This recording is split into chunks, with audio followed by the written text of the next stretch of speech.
A flyweight fight here. Tim Elliott coming in at minus 175. Victor Altamirano plus 175. Over under 2.5 rounds. Minus 240 for the over. Plus 240 for the under.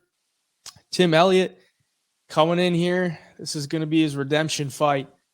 We all know what he's been dealing with outside of the octagon with his marriage. So he's probably going to have a heavy heart coming into this one. And he's going to be. Is it his first fight without his coach as well? I believe so, because his last fight was, his last fight was last March. So it's going to be a little, 16 months since his last fight. So what kind of version are we going to get here with Tim Elliott? I mean, he's had 2 scheduled fights back in June of 2022. And then he had one scheduled against Alan Nascimento for this card, and then Altamirano had to step in. So what kind of version are we going to get with Tim Elliott?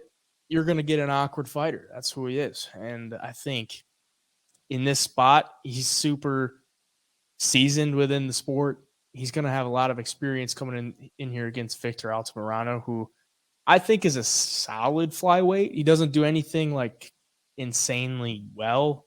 He's just kind of all around. Has a lot of action. He can mix in the takedowns. He can put a lot of volume on you on the feet. I don't think he's going to be able to do that to Tim Elliott unless he's taken a big step down from where he was at, because he's been around the top of the division, or at least fighting ranked guys for like a long time. So I got to side with Tim Elliott here, even with everything that's going on in his life. And I think maybe that could play a better factor for him, because we just saw Mackenzie Dern fight pretty damn hard with everything that's going on with her. So I'll take Tim Elliott. I kind of like the price. I mean, minus 175 is not crazy.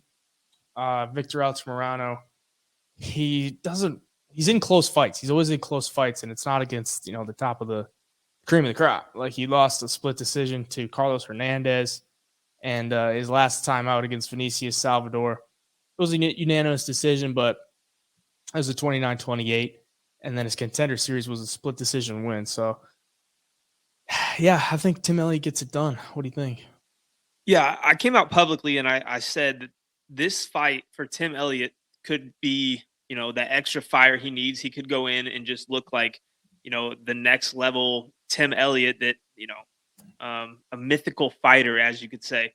Or this could be detrimental to him. He could come in there and he could be distracted, not train the way he was supposed to. Because, I mean, he lost the whole thing with his wife and stuff is terrible. But he's also, got basically forced to leave the gym he was at, forced to leave the coach, his head coach he's had, and James Krause. I mean, that's a lot to deal with in the MMA world in one, basically 6-7 months. So you could see a Tim Elliott with a burning fire in him coming out there to put Altamirano out, or you could see a Tim Elliott who looks lost in there. And I came out and said that, and I think Tim Elliott's aware that could happen. It could go either way, because he commented on the video and just said, "Yep."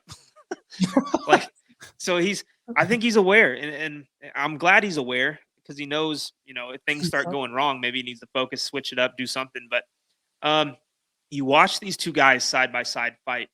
I mean, they're kind of similar. I mean, both guys aren't crazy powerful. Both guys are a little bit awkward in there, and they'll shoot some takedowns. They'll grapple. The one thing I saw in Altamirano's last fight against Vinicius Salvador is that he did start slowing down as the fight went on. I mean, he tried to keep the pace up, but the shots were just so slow eventually. He shot so many takedowns eventually that some got stuffed. He landed some, but I mean, his legs looked really heavy in the late second round and through the third. Ended up getting the win. Super close fight against the guy making his debut. But now you're fighting Tim Elliott, who's been in there a million times, fought a bunch of people in the UFC, a bunch of high-level guys. So it gets interesting, man. And Tim Elliott, his last loss to Mateusz Nicolau. In that fight, I mean, the stats, he landed more strikes than Nicolau. Both guys had a takedown. Both guys looked good in that fight. They gave it to Nicolau. I thought that was the right decision, but overall it was a close fight. I guess you could say Nicolau just got knocked out a few weeks ago, or a month or two ago, but still, we all know Nicolau's he's a pretty solid fighter for this division. So all that being said, man, I think Tim Elliott, all the signs point to him here. You're fighting a guy who doesn't have that much UFC experience. You fought all the high-level guys, similar style, who's going to implement the game plan more? It should be Tim Elliott, but you just never know when guys are dealing with those kind of things, what mindset they're in, any kind of mental block, distractions, that kind of thing. But I'm going to push my chips towards the Tim Elliott side, though. I think he comes in there aggressive, ready to go, and he really needs this win for his career, for his life, for everything. So you'd be amazed what guys can do when their backs are against the cage like that. Could we get a Tim Elliott finish? It's been, what, 5.5 years since he's gotten a finish. So I think Altamirano is pretty durable. I don't know if he gets the finish. Yeah, these guys are awkward and they can get out of a lot of stuff. So, I mean, it's probably going to take a knee to the chin like Nicolau took to put out Altamirano. But neither guy really hit that hard either. I mean, they're more like volume, kind of touch you up, grapple, so.